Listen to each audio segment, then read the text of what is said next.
Welcome to another video, and sorry we've been a little bit delayed getting this video out because we were doing a little bit of renovation in the office, and we also went away to beautiful New Brunswick for a wonderful vacation. Today's video is going to be an interesting one because I'm going to review a pen that I haven't really looked at before and I'm super interested in trying, and that is the Monteverde Ritma. What's that, Ling? I know, absolutely love that popping sound.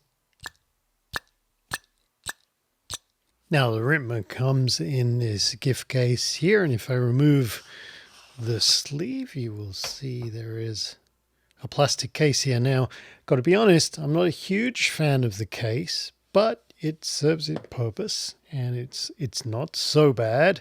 I just find the quality of it is not quite as high as I would like. However, the pen sits inside here.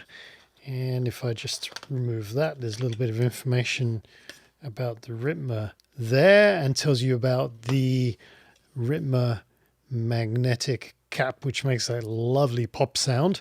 And here is the pen in all its glory. So I'll just pop that there. And then if we pop the cardboard off that, we get 2 ink cartridges here. Now the Ritma does take international standard cartridges, which is great. There's a little information pamphlet here about the pen and some more paraphernalia there about the Ritma collection as well. And also in the pen itself, I believe you get a converter as well. So you can just pull that out. You can use either international standard cartridges, or you can use bottled ink with the converter. Now the pen comes in a variety of colors. We have a purple here, and a red, and a blue, and a silver, and a turquoise, and this one is a black. And we also have a special edition olive here. Now, one really cool thing about the Ritma actually is its weight. And if you're familiar with the Kaweco Supra, this is actually fairly large and hefty pen. And it comes in at around 49 grams, pretty close to 50 grams. And the Ritma also is around 48 to 50 grams as well, somewhere in that region. So this is a hefty pen. Now, just to give you an idea, okay, something like the TWSBI Eco here is 20 grams. So you can see the difference here between 20 grams and 49 grams is quite substantial. In fact, the Ritma feels like a substantial pen in your hand. It has a lot of weight to it. So if you do like a weighty pen, consider it. And if you do have a Kaweco Supra, then you get an idea exactly how heavy the Ritma is. Another cool feature about the Ritma is the magnetic cap. So there's no need to screw this cap on or clip it on. It is in fact magnetic, and it has kind of a nice pop to it as well, which the Ritma instructions talk about. And the pen also posts on the back as well, and the back is also magnetic. And now the instructions actually say that that it does avoid air passage and ink drying, and from what I've read and from what I've heard, that seems to be the case. It seems to be a very reliable cap system indeed. Now, the more I sit here and play with the Ritma, the more I like it. One thing to note, the clip here is the clip here is somewhat substantial, so I don't think you'll have a problem there.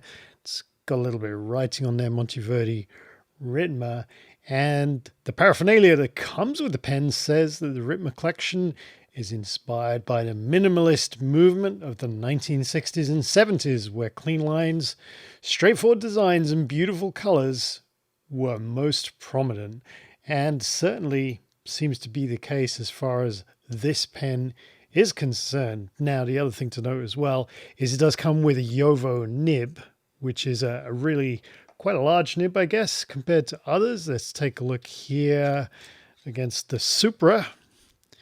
Similar size to the Supra, and grab my handy Eco. The Eco is a little bit smaller there, so you get an idea about the nib sizes.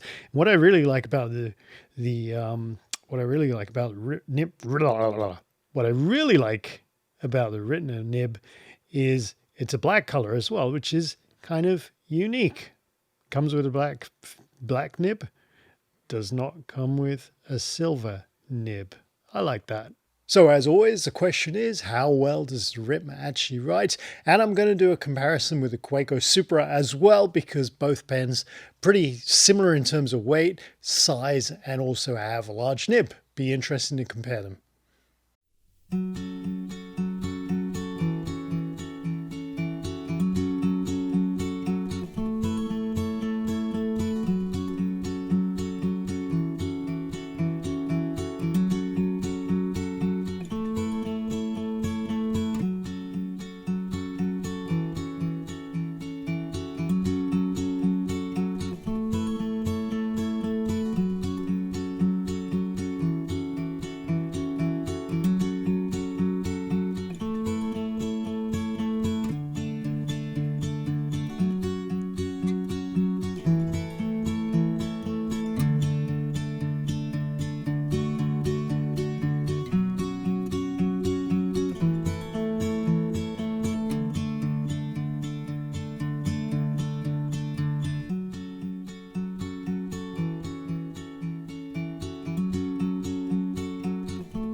Okay, now I have both pens here. Now both of these I'm using fine nibs. I always seem to do videos and forget to tell you what nibs I'm using. So let's take a look at the Supra first. Now this doesn't have a JoWo nib. This actually has a bock nib, and it's a larger bock nib than you would find on something like the Kaweco Sport. And actually, they are gorgeous nibs. So let's take a look and see how well this one writes first.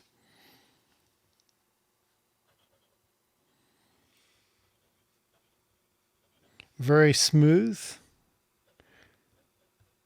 A little bit of skipping there. Sometimes happen when you fill the pen. You just got to let the ink flow a little bit, first of all. But super nice. And it's got a great weight to the pen as well. And now let's give the Monteverde Ritma a run for its money as well. This has a black colored JoWo nib. Let's see how well this one writes. Not bad at all, actually. And you can pretty much see actually that both of these nibs, they're fines, and actually they're pretty close. And that may be something to do with the fact that they're both European German nibs. Actually, they seem to compare pretty well. And I will say, actually, the Ritma is actually really nice. I love the weight of the pen. Now, originally, I wasn't a great fan of this kind of square sort of look of the pen, but the more I use it, the more I love it. I have to say, and the more I look at it as well. I love the way actually the magnetic cap just posts on the top there. That's really cool as well. And yeah, it's a really nice pen with a super nib as well. Now, as I'm writing with the nib here, I just have a feeling that probably would take a little bit of use to really ease in, but it is super smooth. Sometimes with nibs, they're like any new machine or any new piece of machinery. They take a little bit of using in order to ease in and make it your own. And I don't see that this is any different either. But yeah, straight out of the box, super, super nib. Love it. Gorgeous. Super. Fantastic. Absolutely brilliant.